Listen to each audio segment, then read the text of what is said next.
la presentación. Introducir unos conceptos básicos que los van a necesitar, les van a venir muy bien para aprovechar mejor los cursos que les siguen y entender qué están haciendo y para qué sirve para qué quiero que un rodamiento tenga capacidad, más o menos capacidad de tomar carga, capacidad de desplazamiento axial, etcétera. Para qué quiero que tenga más juego, menos juego.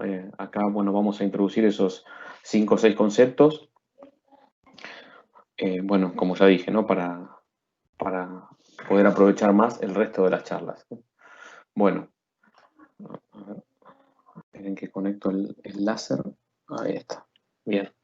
Bueno, ahí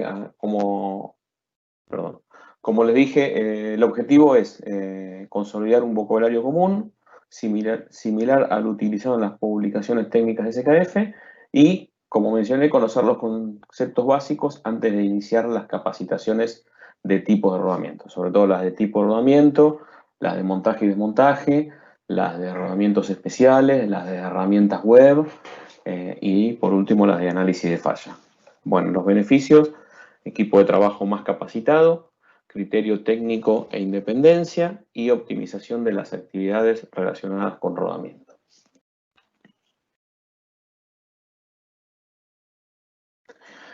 En cuanto al temario, bueno, vamos a ver la función principal y los componentes de los rodamientos, básicamente cuáles son los nombres que utilizamos nosotros para en una charla técnica estar todos afinados y poder y que no se generen malos entendidos. El concepto de juego radial interno, para qué sirve que un rodamiento sea CN, C3 y por qué no puedo poner un CN, un C3 donde iba otro. Tipo de carga, vamos a explicar qué es la carga axial y qué es la carga radial y de dónde salen. Los tipos de jaula, un tema siempre que siempre da para hablar, siempre genera dudas, qué tipo de jaula utilizar.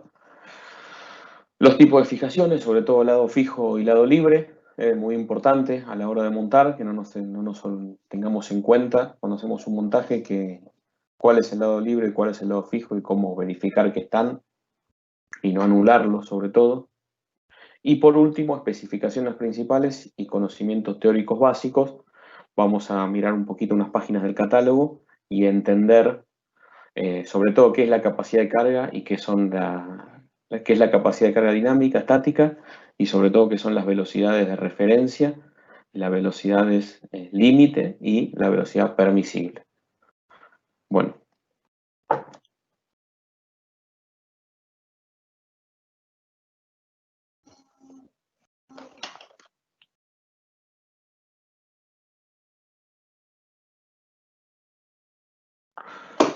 Bueno, los rodamientos, perdón, dejo una pausa entre Filmina y Filmina para que les actualice a todos.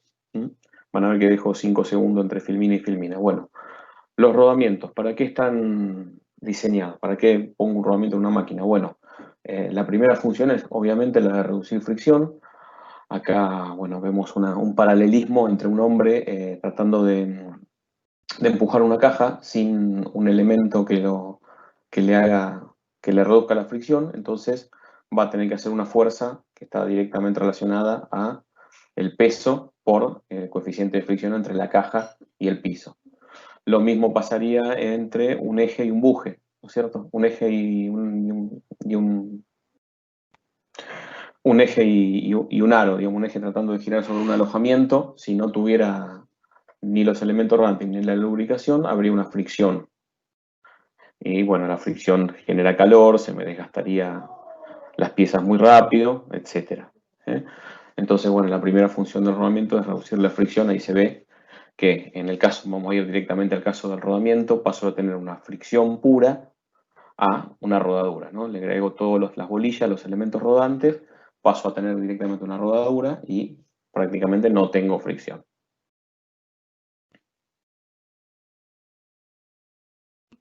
El segundo objetivo del rodamiento, la segunda función del rodamiento es la de soportar cargas. Acá vamos a llamar a esta carga que estoy marcando ahí con el láser, carga radial, y a esta otra carga axial. En el caso de que haya una combinación de las dos, la llamamos carga mixta. Vamos a un ejemplo que sea un poco más visible. Acá tenemos un eje soportado por dos rodamientos dentro de sus alojamientos. El movimiento al eje y la potencia lo trae esta polea, que mediante una correa, un motor, le está transmitiendo su momento torsor. Y de este lado tenemos, bueno, lo que queremos mover realmente, que es el rodete,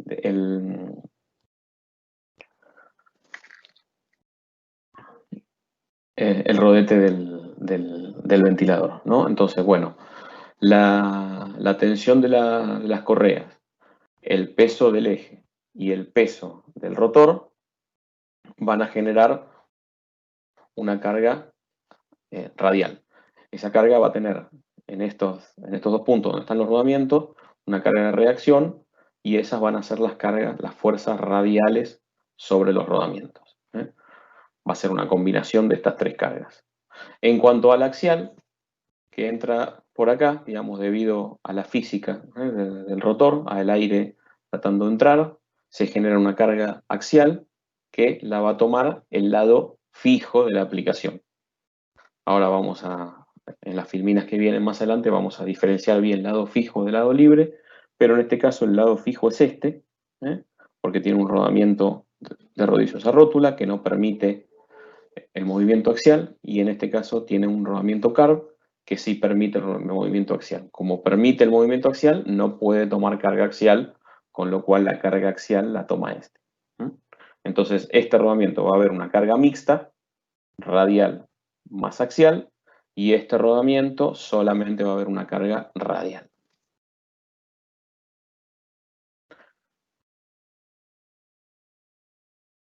Por último, la tercera función del rodamiento es guiar partes con movimiento rotativo. Acá vemos, esto quiere mostrar, es una caja reductora, es un plano de una caja reductora con todos sus rodamientos. Acá la podemos ver más clara. Vamos a esperar los 3 segundos a que actualice. Acá la podemos ver más clara y vemos el eje 1 con sus dos rodamientos y el piñón, el eje 2 con sus dos rodamientos, 3 rodamientos, uno para tomar carga axial, y el piñón y la corona, digámosle, y acá un engranaje, y el eje 3 con otro engranaje, y finalmente la salida de potencia. Bueno, acá si estos dos rodamientos no mantienen este eje en posición y no lo guían bien, y estos otros tres no guían bien a este otro, este engrane no se va a dar como corresponde y vamos a tener problemas, que los problemas son la rotura de los engranajes, ¿no es cierto? Bueno, hasta ahí los primeros tres conceptos, las funciones del rodamiento, ¿no? Que era reducir la fricción, soportar cargas y guiar partes en movimiento. Bien. Ahora vamos con la nomenclatura de las partes del rodamiento. Empezamos por, este es el rodamiento armado, y acá lo tenemos como explotado, digámosle, ¿no? Bien, el aro interior, al aro interior lo llamamos aro interior, a esto lo llamamos aro exterior, las bolillas y la jaula.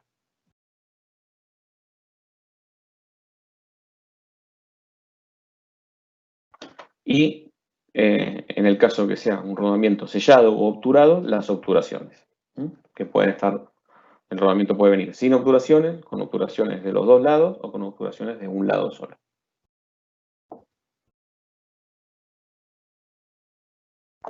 Bien. En cuanto a la nomenclatura del rodamiento armado, podemos hablar de diámetro interior y diámetro exterior, para referirnos a las medidas principales. También tenemos el ancho, de acá no apareció. Y después esta parte, digamos, que es al agujero del diámetro interior, lo podemos llamar a veces asiento con el eje, porque ahí es donde va a estar, digamos, la superficie de contacto con el eje. Lo mismo para el diámetro exterior del aro exterior, al cual podemos llamar asiento con el alojamiento, porque va a ser lo que tome contacto con el alojamiento, que en general es la parte fija de la máquina. Seguimos un poquito más, ya siendo un poquito más profundo, con la designación de las partes del rodamiento. Acá tenemos las caras laterales. En las caras laterales está la designación, como indica acá. Lo ideal siempre es montar el rodamiento con la designación mirando hacia afuera. Así, si en algún momento yo tengo dudas, quiero saber qué rodamiento estoy usando, solamente tengo que sacar una tapa y ya puedo ver la designación, teniendo la suerte de que no se haya girado ni se haya gastado. Particularmente en el caso de este rodamiento no tengo la opción de elegir si lo pongo para un lado o para el otro, porque este rodamiento toma cargas axiales en un solo sentido y si yo lo llevo a poner al revés, se va a romper, se va a desarmar. Entonces, eso de ponerlo para un lado o para el otro, con este particularmente no va. Después tenemos los caminos de rodadura. Los caminos de rodadura es la parte que trabaja, la parte que realmente trabaja en el rodamiento. Acá podemos ver que si yo le pongo, lo solicito al rodamiento con una carga axial en el sentido de esta flecha, el aro interior va a descargarse sobre la bola y la bola va a descargarse sobre el aro exterior y el aro exterior se va a descargar sobre el alojamiento. Entonces, en este caso, bueno, es al revés. Entonces, digamos, la parte que trabaja, la parte que va a quedar marcada después, es el camino de rodadura. Un tema importante referente a las jaulas, vamos adelantando algo con respecto a lo que vamos a hablar de jaulas. Las jaulas no están diseñadas para transmitir carga. Hemos visto que por ahí muchos clientes ven que les falla el rodamiento y en general cuando un rodamiento falla es muy probable que se rompa la jaula. Cuando un rodamiento se queda sin lubricación o se traba, generalmente lo sacamos y por ahí quizá la jaula está destruida y si encontramos que era una jaula de poliamida, por ahí se tiende a pensar que la jaula era muy débil porque era de plástico para la carga a la que estaba sometido y se opta por ponerle una jaula o de chapa, de acero, o mecanizada de latón. Si no tenía nada que ver el tema de jaula, probablemente vamos a tener de nuevo la misma falla o quizá tengamos peor, porque por ahí la jaula de poliamida era la más adecuada para la función y cuando ponemos una de metal no es adecuada y tenemos una falla peor. Ahora vamos a verlo. La verdadera función que tiene la jaula es la de reducir la fricción al separar y guiar los elementos rodantes. Entonces, como la función es reducir la fricción, la de poliamida es la que mejor cumple ese papel. Y si yo le pongo una que es de chapa, no voy a reducir la fricción, sino que lo voy a incrementar la fricción. Ahora vamos a volver a hablar sobre chapas y sobre jaulas y va a quedar todo claro. Bueno, perdón, esto era la terminología. Vamos a otro concepto, que es el juego radial interno.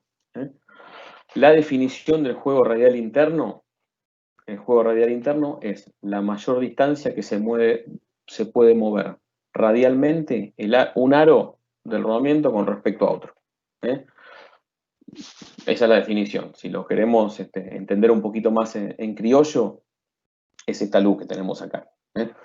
Tenemos que entender que el rodamiento no está completamente cerrado, sino que hay una pequeña luz. Si nosotros lo ponemos, bueno, así, ¿no? Lo ponemos montado sobre un eje y dejamos y hacemos una fuerza hacia arriba, vamos a notar que hay una luz, ¿no?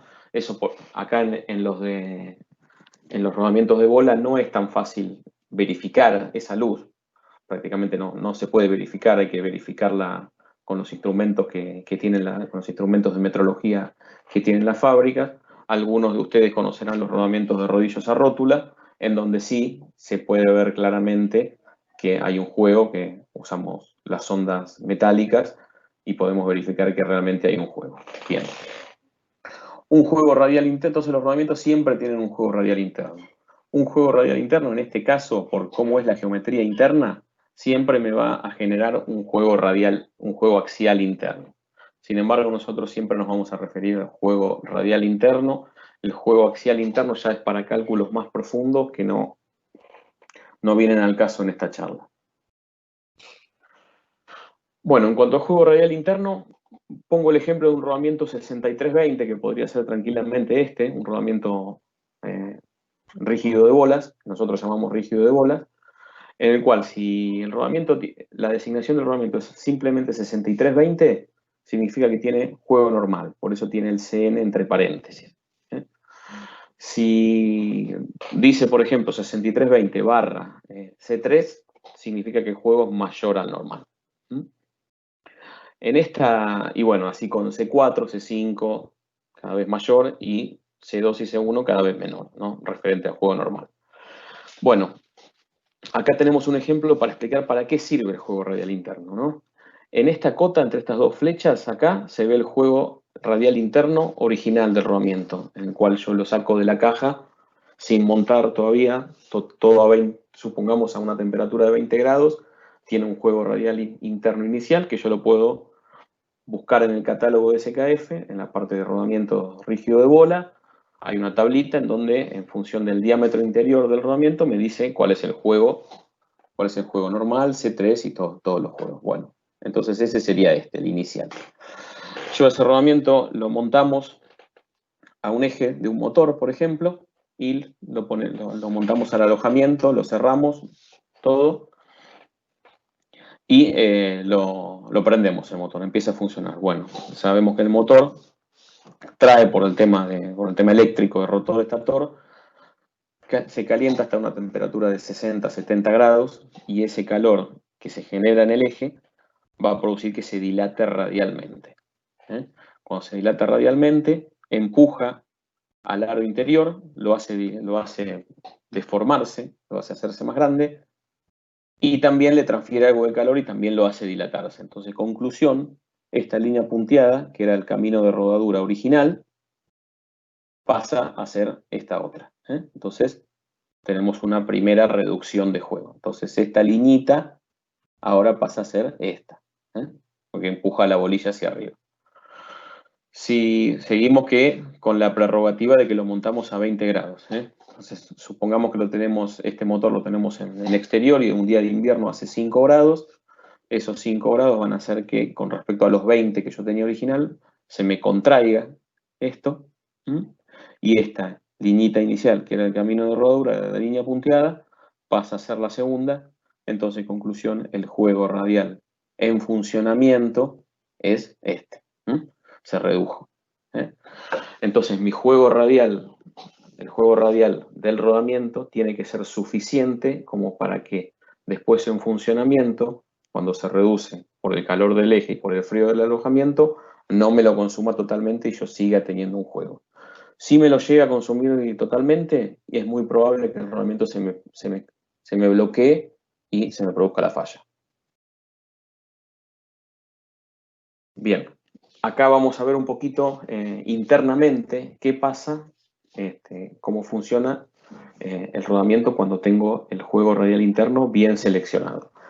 Empezamos con las 5, digamos, condiciones para ver esta figura, que es que el aro exterior es estacionario, o sea que el aro exterior esté quieto, el aro interior es el que gira, es el que rota, hay una carga constante que entra por el eje, o sea que podría ser el peso del eje, el tiro de una polea, el peso del rotor, un engrane, algo que radialmente empuja siempre hacia abajo, supongamos, ¿no? Y el rodamiento tiene juego radial, porque hay casos que no los vamos a ver ahora de rodamientos que funcionan sin juego radial, pero eso es para otra charla. Bueno, entonces vemos esto. Importante, digamos, planteamos estas 4 hipótesis porque hay casos, en este caso, gira el aro interior y el aro exterior está quieto, pero hay aplicaciones en donde es al revés. Entonces ahí habría que hacer otro análisis. Nosotros vamos a hacer el análisis más común, que es que gira el eje, ¿no? Gira el eje y el alojamiento está quieto. Bien. Entonces acá se ve que como cuando un rodamiento está bien, cuando el juego radial interno de un rodamiento está bien seleccionado, se genera una zona de carga de 150 grados. O sea que solamente trabajan 1, 2, 3, 4, 7 elementos rodantes, porque acá ya empieza a haber juego. Entonces se considera que estos no están transmitiendo carga. Solamente trabaja del aro exterior que está quieto, esto. 150 grados, que es un poquito más de la tercera parte. Mientras que del aro interior, obviamente, como está dando vueltas, en el momento que esta parte no trabaja, cuando gira 180 grados el eje, ya comienza a trabajar.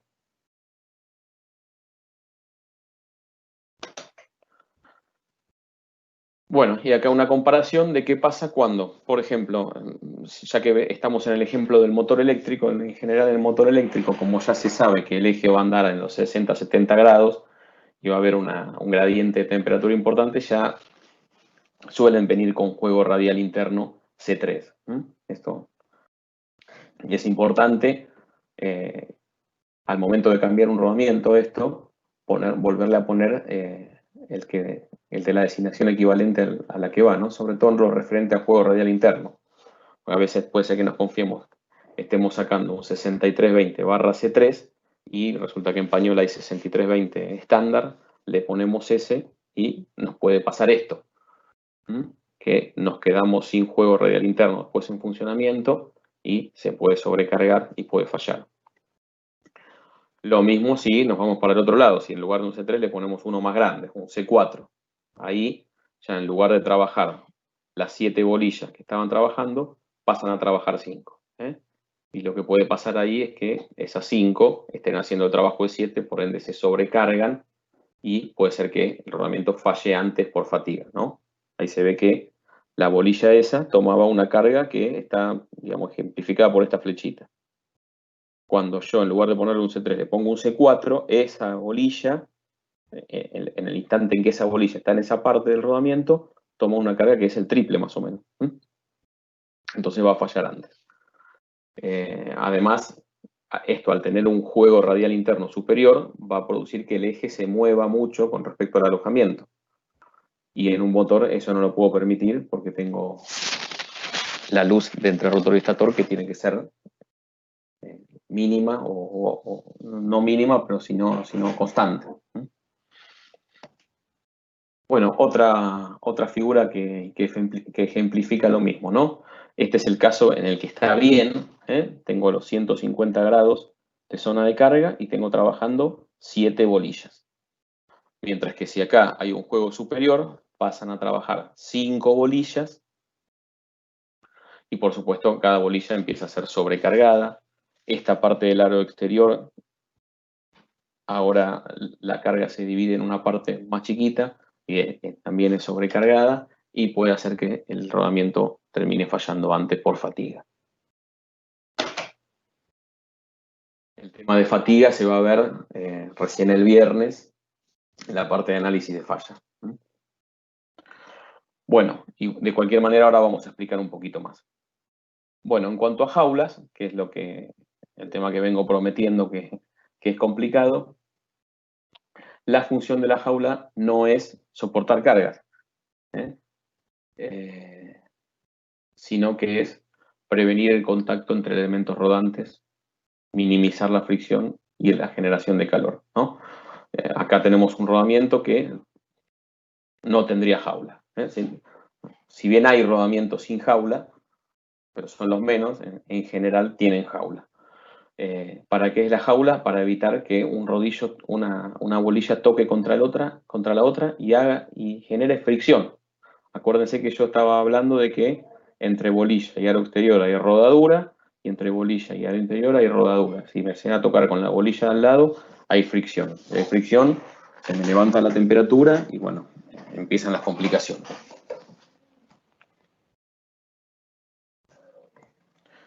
Bueno, como yo voy a tratar de que los elementos estén separados, le tengo que poner la jaula para guiarlos, porque si no va a ser una especie de sonajero, ¿no? Va a ser, algunos se van a tocar, otros van a estar más lejos, otros van a estar más cerca, entonces con la jaula yo los mantengo siempre equidistantes. Proveer espacio para el lubricante. La jaula, sobre todo en la lubricación por grasa, tiene la característica de que la grasa se puede alojar en las zonas de contacto entre jaula y elemento rodante y desde ahí produce una lubricación más eficiente. Sobre todo cuando hablamos con grasa, cuando hablamos con aceite no tenemos esa necesidad. Y por último, una que por ahí no es tan importante en el funcionamiento, pero sí en el manipuleo, que es para que no se nos caigan todos los rodillos, que es retener los elementos rodantes en el caso de rodamientos de diseño separable. El más común de estos sería el de rodamiento de rodillos cilíndricos, en donde yo el aro interior, que es un bujecito nomás, lo monto en el eje, el aro exterior con los rodillos y la jaula lo instalo en el alojamiento y después tengo que, bueno, unir las dos partes, ¿no? Meter el eje dentro del alojamiento. Si no estuviera la jaula, se me caerían todos los rodillos del alojamiento, ¿no? Sería bastante dificultoso el montaje, el armado, ¿no? El ensamble. Bueno, en cuanto a las variantes de... Ahí, esperemos que aparezca la tercera, ahí está. En cuanto a las variantes de la jaula, tenemos básicamente tres tipos de jaula. Si hablamos de aplicaciones comunes, estándar, o sea, a una temperatura de 60, 70 grados, con un lubricante que puede ser grasa o aceite, pero que no tiene aditivos de extrema presión, que no tiene lubricantes sintéticos especiales, o sea, que usa lubricante mineral, aceite mineral, y que no tiene una gran contaminación, cualquiera de las tres jaulas nos sirve. Ese es el principio sobre el que tenemos que basarnos. A partir de ahí, de esa prerrogativa, después cada material de la jaula tiene sus ventajas y desventajas, pero cuando nos salimos de esas condiciones normales, vamos a llamarle. En el caso de la de poliamida, bueno, tiene poco peso, lo cual nos favorece para altas velocidades, porque el rodamiento tiene menos inercia, y nos va a permitir va a tener menos rozamiento, va a levantar menos temperatura y nos va a permitir llegar a velocidades más altas. Pero si yo estoy en las velocidades estándar que tengo en la industria, que son 1500, 3000 RPM, 1800, cualquier jaula va a andar bien. Buenas propiedades de deslizamiento. Esto se refiere a que acá tenemos que otra vez volver a mencionar que entre elemento rodante y aro exterior y camino de rodadura del aro exterior tenemos rodadura. Ya al decir camino de rodadura ya lo estamos diciendo. Lo mismo con el camino de rodadura del aro interior, tenemos rodadura. En el único lugar donde tenemos fricción pura es en el contacto entre jaula y elementos rodantes. Entonces, como las jaulas de poliamida tienen un bajo coeficiente de rozamiento, no generan prácticamente fricción cuando un elemento rodante está girando dentro de ellas. Entonces, por eso tenemos estas buenas condiciones de lubricación marginal. Si en algún momento la condición de lubricación baja un poco porque hay un pico de temperatura, porque se nos contaminó levemente, porque no fuimos a relubricarla cuando debíamos, esta jaula puede aguantar un poquito más. Igual cuando estoy diciendo buenas condiciones de lubricación marginal, tiene un límite, cuando baja levemente su condición lubricante. No significa que yo lo puedo, usando esta jaula lo puedo montar sin grasa o ponerle una grasa inicial y no volver nunca más a relubricarla. No, todo tiene un límite. Buenas condiciones de lubricación marginal durante un tiempo, o sea, un tiempo que también va a fallar. Y otro defecto que tiene es que la temperatura de operación es hasta 120 grados, ¿no? Al ser una jaula de un polímero, a partir de los 120 grados se empieza a envejecer y se puede degradar y fallar. En cuanto a la jaula de acero tipo ventana, bueno, ya nos arrancamos de la temperatura, esta no va a tener problemas con la temperatura, puede andar con temperaturas de operación de hasta 300 grados, sin embargo hasta 300 grados tiene este límite porque hasta 300 grados ya no hay lubricante que siga en condiciones como para lubricar. También tiene bajo peso, alta resistencia por el modo en que es fabricada, que es estampada, que se ha optimizado todos los perfiles para que sea resistente y tenga baja vibración. Sin embargo, es sensible a problemas de lubricación, ¿no? En cuanto yo tenga una lubricación marginal, voy a empezar a tener una fricción entre el elemento rodante y la jaula y va a tender a fallar antes que lo que fallaría una de poliamida, ante una lubricación defectuosa. Por último, la jaula tipo ventana tiene prácticamente las mismas características de la jaula de acero. Se han hecho muchos ensayos, muchos estudios, y la de chapa de acero endurecida tiene mejor desempeño que la de latón. Sin embargo, la de latón se suele usar por el alto costo que tiene para bajas tiradas de rodamiento o rodamiento muy grande. Las jaulas estampadas de hierro requieren obviamente una matriz de estampado. Y la matriz de estampado es 5 veces más grande en dimensiones que lo que voy a estampar, un aproximado, ¿no? Más o menos. Entonces no tiene sentido hacer dos terribles estampas, dos terribles matrices para estampar 3 jaulas. En el caso de que yo tenga que fabricar un rodamiento de tamaño, un rodamiento de tamaño grande, que se fabrican a pedido, se fabrican 1 o 2 rodamientos. Entonces, en ese caso, se usa la jaula de latón mecanizada. Se mecaniza directamente y no se hace el estampado.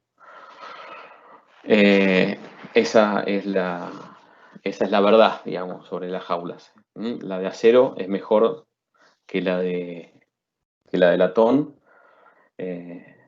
y por eso SKF en su gama cada vez trata de meter cada vez más las jaulas de acero. Obviamente tiene el limitante del costo, ¿no? Pero bueno, es así. Bien.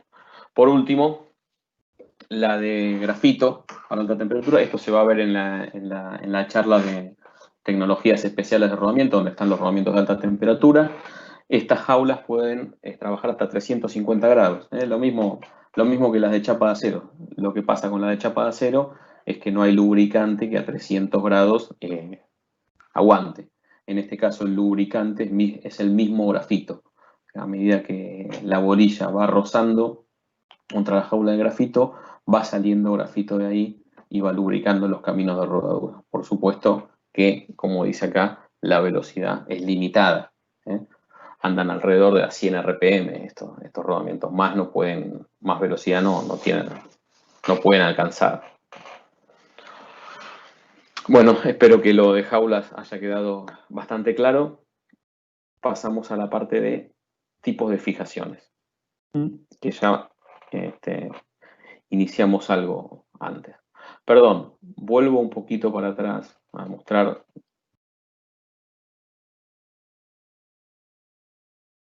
esta filmina, en donde acá también hay una función que cumple la jaula, que es arrastrar a estos elementos rodantes que no están siendo cargados hacia la zona de carga, para que no patinen.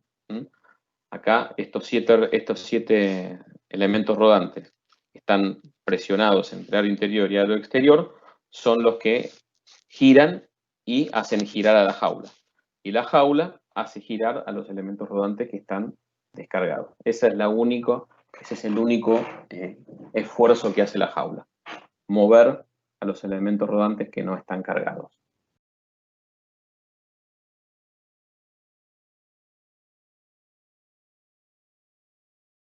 Bueno, tipos de fijaciones. Esperamos 5 segundos a que llegue la filmina a su lugar, porque ya sé que estos movimientos que hago para atrás y para adelante, yo los veo bárbaro, pero por ahí a ustedes les tarda un poquito. Bueno, el tema de fijación es lado libre y lado fijo.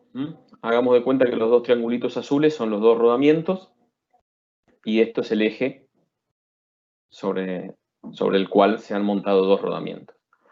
La mayoría de las aplicaciones, bueno, por supuesto siempre hay excepciones, pero la mayoría de las aplicaciones tienen un lado fijo, que es el que soporta la carga radial, el peso de este eje lo soportan más o menos mitad de este rodamiento y mitad de este rodamiento, serían las fuerzas radiales. Y la fuerza axial, si hubiera una fuerza axial, en el caso, supongamos que esto es que hay un engranaje acá, un engranaje helicoidal, y el eje quiere tirar para un costado, el que lo va a aguantar va a ser este rodamiento, que es el que soporta la carga axial, el lado fijo. Lo podemos ver mejor. Bueno, ¿para qué existe el lado libre entonces?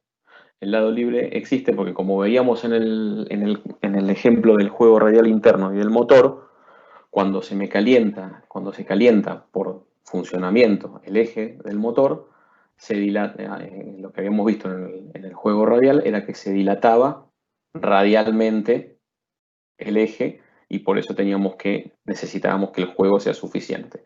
Bueno, el eje también se dilata axialmente, como se ve acá. Ahí. El eje se dilata axialmente. Entonces yo necesito que haya un rodamiento que me absorba esa dilatación. En el caso de que no haya un rodamiento que absorba esa dilatación, cuando el eje se quiere dilatar y el rodamiento no lo deja, me aparece una carga extra que es muy grande y que me puede hacer fallar al rodamiento nuevamente. Como un ejemplo, acá yo hice un ejemplo, supongamos un eje de largo 500 milímetros, de diámetro 35 milímetros, 35 milímetros, casi nada, ¿eh? Material acero, coeficiente de dilatación, esto, el coeficiente de dilatación del acero. Módulo de elasticidad del acero, 210.000 megapascales. Esta es digamos, es como una especie el acero es una especie de resorte. Yo tengo que hacerle una fuerza, nada más que tengo que hacer una fuerza muy grande para lograr estirarlo o comprimirlo muy poquito. Un delta T de 40 grados centígrados. No siempre es así, pero yo pongo esto para que dé números redondos, ¿no? O sea, montamos los rodamientos en la máquina, en este caso en el motor, a 20 grados y después en funcionamiento yo tengo 60, con lo cual hay un delta T de 40 grados. Bueno, según las cuentas que yo hice, las vamos a mostrar acá. Primero porque si me equivoqué, que no se vea, ¿no? Y segundo, porque sería muy engorroso. Entonces, esto genera una dilatación de 0,24 milímetros, un cuarto de milímetro, ni siquiera un milímetro genera de dilatación. Pero esa dilatación, si yo no le permito pasar, como vi acá, si yo no la dejo pasar y la intento trabar, como en este caso, me va a generar una fuerza extra de 98 kilonewton, o sea, 9.800 kilos, lo cual para un rodamiento de ese tamaño es muy grande. Es muy grande y me lo va a hacer fallar muy rápido. Bueno, acá 3 ejemplos de fijaciones, lado libre, lado fijo. Tenemos el eje que mencionamos siempre, ¿no? De este lado tenemos un rodamiento rígido de bolas. Los tipos de rodamiento los van a ver hoy a partir de las 15 en las siguientes charlas. Un rodamiento rígido de bola, el cual no permite desplazamiento axial.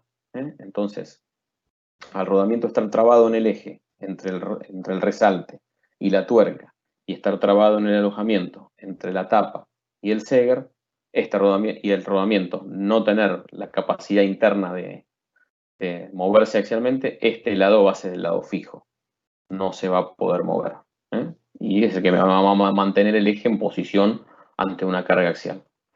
Este lado también está trabado en el eje, por entre el resalte y el seger, y en el alojamiento entre la tapa y el seger, pero como es un rodamiento NU o de rodillos cilíndricos, internamente sí permite el movimiento axial. Entonces, cuando este eje se quiera dilatar, se va a dilatar sin problema y no se va a generar una carga extra que me haga fallar los rodamientos. Y teniendo en cuenta que solamente es 0,25 milímetros lo que se tiene que dilatar, no va a tener ningún problema este rodamiento. Vamos a otro ejemplo. En este caso, esta disposición de eje tiene 2 rodamientos de rodillos a rótula. El rodamiento de rodillos a rótula no tiene la capacidad interna como el NU de desplazarse axialmente. Entonces, este va a ser nuestro lado fijo, el cual el aro interior está trabado por el resalte y la tuerca, el aro exterior por la tapa y el seger, y este va a ser mi lado libre, el cual el aro interior va a estar trabado por el resalte y el seger, y el aro exterior se va a poder mover libremente. Si en algún momento el eje intenta dilatarse, que va a pasar casi seguro, todo el rodamiento se va a correr a la derecha y va a tener todo este lugar, que es bastante, y yo necesito nada más 0,25 milímetros, ¿no? Lo que teníamos en el ejemplo. Ojo, yo mostré ese ejemplo que es para 40 grados, que es para una aplicación estándar. Hay aplicaciones en donde hay ventiladores exhaustores de gases, que vienen los gases a 300 grados, y no es 0,25 milímetros. Anda en el orden de los 10, 20 milímetros. Por supuesto que otra cosa que necesito acá, a ver si lo piensan un poquito para que esto se mueva, es que haya un ajuste con juego entre el aro exterior y el eje. En este caso, reemplazamos el rodamiento rodillos a rótula por un carb. El carb tiene la capacidad de desplazarse axialmente, parecida al NU, y yo lo puedo trabar en este aro, el aro exterior lo puedo trabar entre la tapa y el Seger, y se puede mover axialmente sin problemas para absorber la dilatación. Y después tenemos el caso, digamos, el contraejemplo, digámosle, que es la llamada disposición cruzada, en donde tengo dos rodamientos de rodillos cónicos, en donde los dos son lado fijo, y es donde es muy importante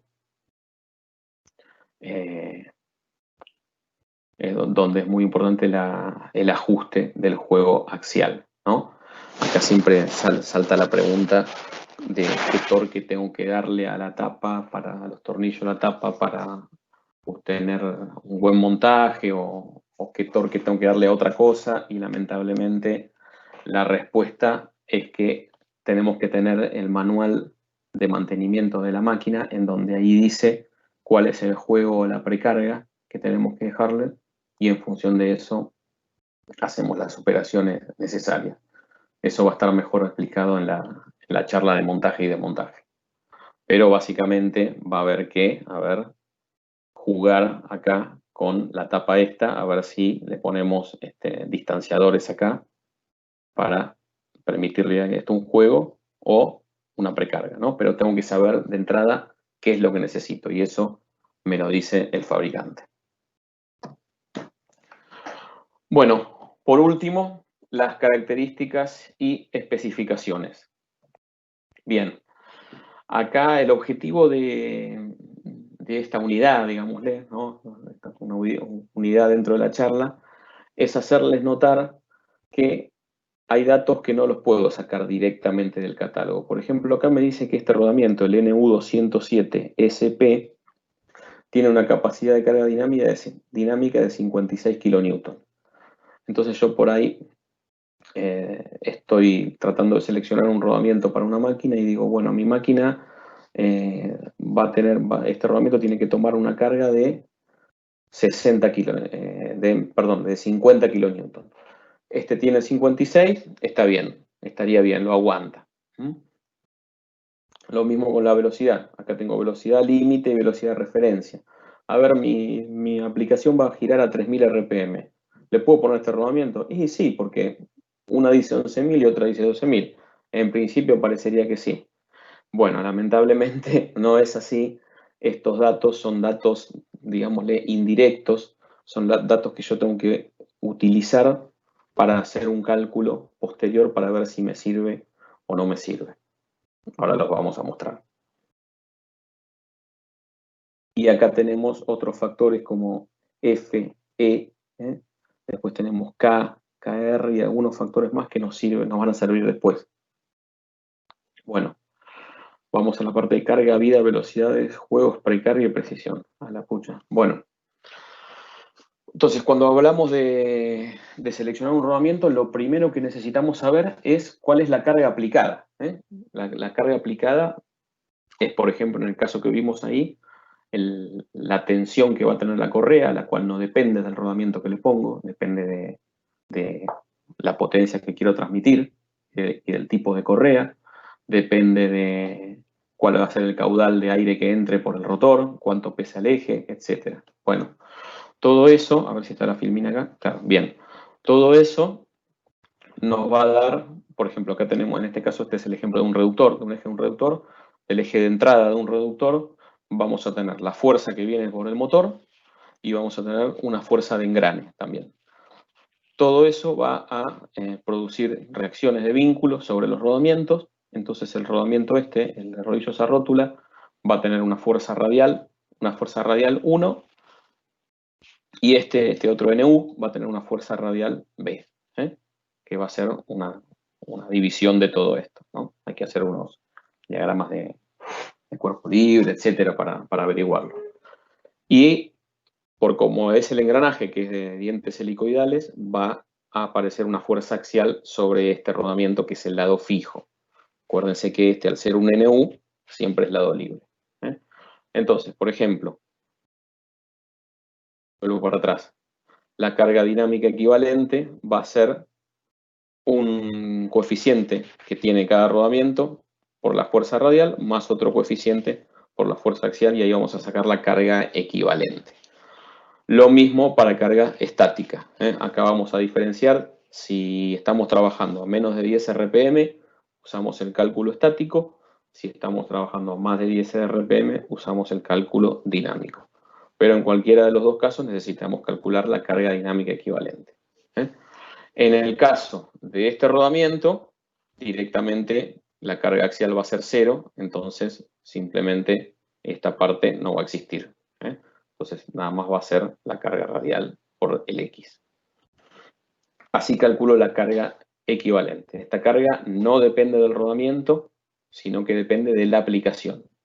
Es la carga que con la cual lo voy a solicitar al rodamiento. Bien. Después tenemos la capacidad de carga dinámica. En el caso de que estemos haciendo un análisis dinámico, o sea que nuestra máquina o nuestro eje gira más de 10 RPM, tenemos la capacidad de carga dinámica. Pero ¿qué pasa? Que es la que veíamos en esa hojita del catálogo. Pero ¿qué pasa con la capacidad de carga dinámica? Expresa la carga que dará una vida nominal de 1.000.000 de revoluciones. 1.000.000 de revoluciones a 1.500 RPM me da 11 horas. O sea, que ya, ahora lo vamos a ver en el ejemplo, mostramos un ejemplo que si yo tengo que la carga de la aplicación es 56 kN y selecciono un rodamiento cuya capacidad de carga es 56 kN y lo pongo en esta formulita, que es la formulita que me dice cuánto va a durar el rodamiento, entonces yo tengo C, que es la carga, capacidad de carga, sobre P, que es la carga aplicada, me da 1 a cualquier, elevado a cualquier cosa da 1, por 1.000.000 sobre 60 por las RPM, que son 1.500, me da 11 horas de duración. Entonces ya ahí vemos que no podemos usar esa hoja del catálogo para ir a comparar directamente la carga aplicada con la capacidad de carga y ver si un rodamiento se aguanta o no esa aplicación. Lo que hay que hacer es esto. Perdónenme un minuto, bueno, perdónenme el error que acá, donde dice 1.000 RPM, era 1.500. Ahora voy a tratar de corregirlo. A ver si lo puedo corregir ya, online. Discúlpenme un minuto.